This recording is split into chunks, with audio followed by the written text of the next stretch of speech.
दोस्तों, आज की क्राइम की कहानी बहुत ही ज्यादा मिस्टीरियस होने वाली है, जिसमें व्यक्ति को पहले नकली गोली लगती है, फिर बाद में असली गोली।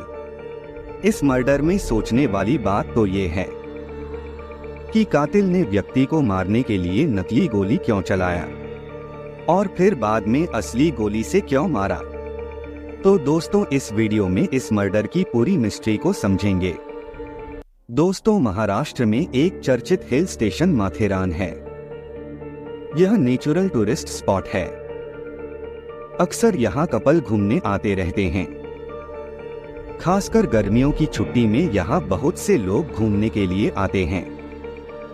तारीख 28 अप्रैल 2018 को माथेरान पनवेल रोड देहराम डैम के पास एक लाश मिलती है, जिसमें व्यक्ति की सिर पर गोलियों के कई निशान थे, जिससे व्यक्ति का चेहरा काफी खराब हो गया था और इसे पहचान पाना बहुत मुश्किल था।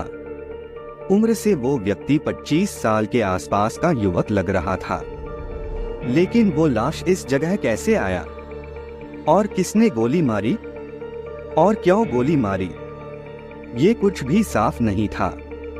मौके पे पुलिस को गोलियों के 2 खोखे मिले, लेकिन ये खोखे नकली कारतूस के थे, यानी यहाँ नकली गोली चली थी। लेकिन दोस्तों, सवाल ये था कि अगर यहाँ गोली नकली चली है तो यहाँ असली खून कैसे हुआ। अब ये मौत पहेली बन गई थी। इसे सुलझाने के लिए पुलिस के पास कोई सुराग वहां नहीं मिला था, क्योंकि चेहरा पूरी तरह से खराब हो जाने के कारण मरने वाले की पहचान नहीं हो पाई थी। यहाँ लाश के पास ना कोई कागजात मिला और ना ही कोई फोन। आखिर में पहचान होती भी तो कैसे। अब पुलिस ने उस व्यक्ति को मारने वाले की पहचान के लिए आसपास के इलाके से गुमशुदा लोगों की डिटेल निकाली, लेकिन यहाँ भी कोई सुराग नहीं मिला। मामला पुलिस को गंभीर लग रहा था, इसलिए उस लाश का अंतिम संस्कार भी नहीं किया गया, बल्कि उस लाश को सुरक्षित पोस्टमार्टम हाउस में रख दिया गया। इस तरह करीब 20 दिन का वक्त भी निकल गया, लेकिन कोई सुराग नहीं मिला था।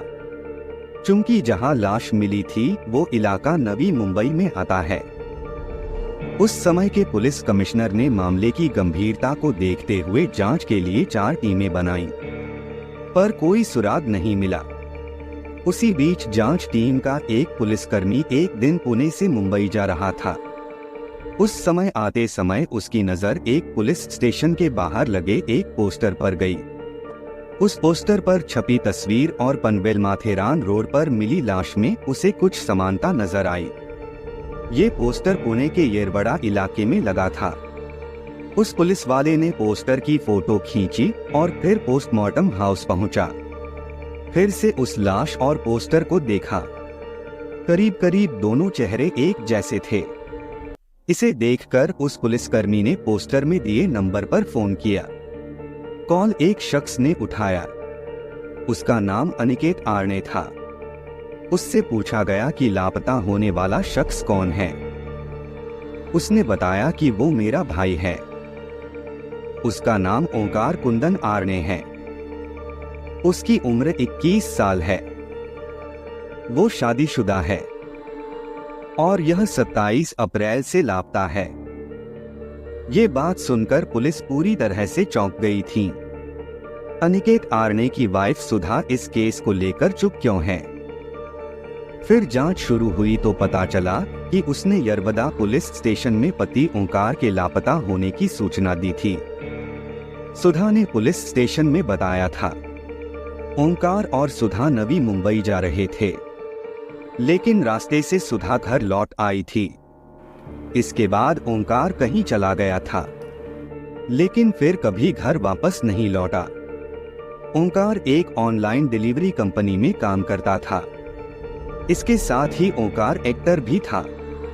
ओंकार सीरियल और फिल्मों में काम के लिए ट्राई करता रहता था और ओंकार कुछ छोटे मोटे रोल भी कर चुका था, लेकिन उसे किसी नामी सीरियल या फिल्म में मौका मिलने का इंतजार था। इसके लिए वो कई फिल्म प्रोड्यूसर और डायरेक्टर से मिलता रहता था। पुलिस को उसकी पत्नी सुधा पर शक हुआ। इस एंगल से पुलिस ने जांच किया तो पता चला कि दोनों के बीच पिछले काफी समय से लड़ाई भी चल रही थी। 27 अप्रैल 2018 को दोनों नवी मुंबई जाने के लिए घर से निकले थे। इसके बाद फोन की लोकेशन से पता चला कि वाकई ओंकार की पत्नी सुधा उससे अलग हो गई थी और पुणे लौट आई थी। इसके बाद ओंकार की पत्नी सुधा ने यरवड़ा में मिसिंग शिकायत कर दी, लेकिन यहाँ एक बेहद चौंकाने वाली बात सामने आई। असल में सुधा ने थाने में पति ओंकार की जो फोटो दी थी वो काफी पुरानी थी, कम से कम नहीं तो 7 से 8 साल, जिस वजह से ओंकार की लाश और थाने में मिसिंग कंप्लेंट वाली फोटो से मिलान भी नहीं हो रहा था। अब पुलिस इसकी वजह तलाशने लगी थी। साथ ही ओंकार के भाई अनिकेत और दूसरे लोगों से फिर से पूछताछ की गई। तब बताया गया कि वो अपनी पत्नी की मौसी के पति नहुष कुमार कोहली से मिलने वाला था। नहुष फिल्म प्रोड्यूसर था। वो कई भोजपुरी, मराठी और कम बजट की हिंदी फिल्में भी प्रोड्यूस कर चुका था, जिससे ओंकार ने भी फिल्म में काम दिलाने के लिए कहा हुआ था। फिर पुलिस को नहुष पर शक हुआ। अब पुलिस ने नहुष के बारे में पता लगाना शुरू किया। नहुष की कॉल डिटेल से पता चला कि उसकी सुधा से काफी बात होती थी। इससे पुलिस को और शक बढ़ता है। फिर कई लोगों से पूछताछ करने पर पुलिस को पता चला नहुष और सुधा के बीच कुछ और भी रिश्ता है। इसके लिए पुलिस ने जब सुधा से पूछताछ की तो उसने कहा नहुष रिश्ते में मेरे मौसा लगते हैं। फिर उसने स्वीकार किया और कहा नहुष से मेरे करीबी रिश्ते भी थे। लेकिन सुधा ने यह भी कहा ओंकार की मौत से मेरा कोई लेना देना नहीं है। ओंकार जब लापता हो गया तो मैं नहीं चाहती थी उसकी तलाश की जाए, इसलिए मैंने पुरानी फोटो दी थी। इसके बाद पुलिस ने नहुष को हिरासत में लेकर पूछताछ की। शुरुआत में वो इधर उधर की कहानी सुनाता था, जैसे फिल्मों की कहानी। लेकिन जब इलेक्ट्रॉनिक डिवाइस से नहुष के फोन की लोकेशन और कुछ सीसीटीवी फुटेज से उसकी गाड़ी की लोकेशन से जुड़े पुख्ता सबूत मिल गए, तब उसने हत्या कबूल कर ली। पूछताछ में आरोपी फिल्म प्रोड्यूसर नहुष ने बताया कि उसके और सुधा के नाजायज रिश्तों के बारे में ओंकार को पता चल गया था। इसलिए ओंकार बहुत गुस्सा था। चूंकि ओंकार मॉडलिंग फोटो शूट करता रहता था, इसलिए नहुष ने उसे फिल्मों में मौका देने का ऑफर किया था। लेकिन जब ओंकार को अपनी पत्नी के नाजायज रिश्तों का पता चलता है तो वह बहुत गुस्सा था।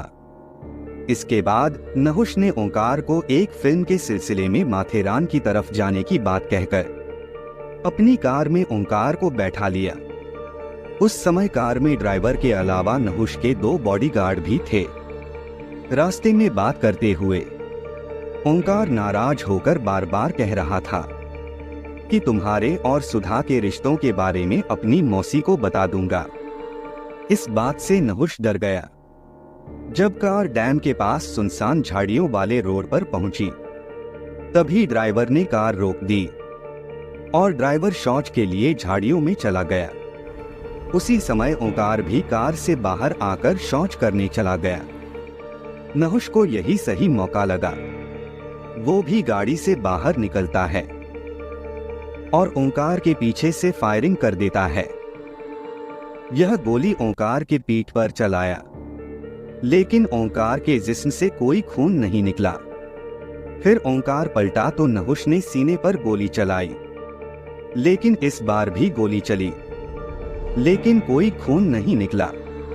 अब ओंकार तेजी से नहुष की तरफ गुस्से में आगे बढ़ा।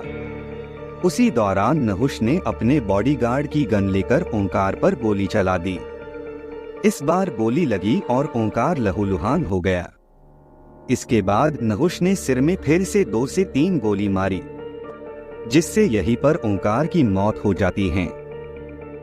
यहाँ सवाल वही था कि पहले जो गोली चली उससे ओंकार को क्यों खरोंच नहीं आई। असल में इसके पीछे की वजह उसने पुलिस की पूछताछ में बताई। उसने बताया कि फिल्मों की शूटिंग के चक्कर में अक्सर वो अपने पास असली और नकली दोनों तरह की पिस्टल रखता था। नकली पिस्टल से वो कई बार रॉब भी झाड़ता था। उस दिन जल्दबाजी में नकली पिस्टल लेकर ही ओंकार पर चला दी थी। जब उसने 2 गोली चलाई और खून तक नहीं निकला, तब फिर बॉडीगार्ड की गन से गोली मारी। इस तरह से दोस्तों पुलिस ने ये मर्डर मिस्ट्री सुलझा लिया।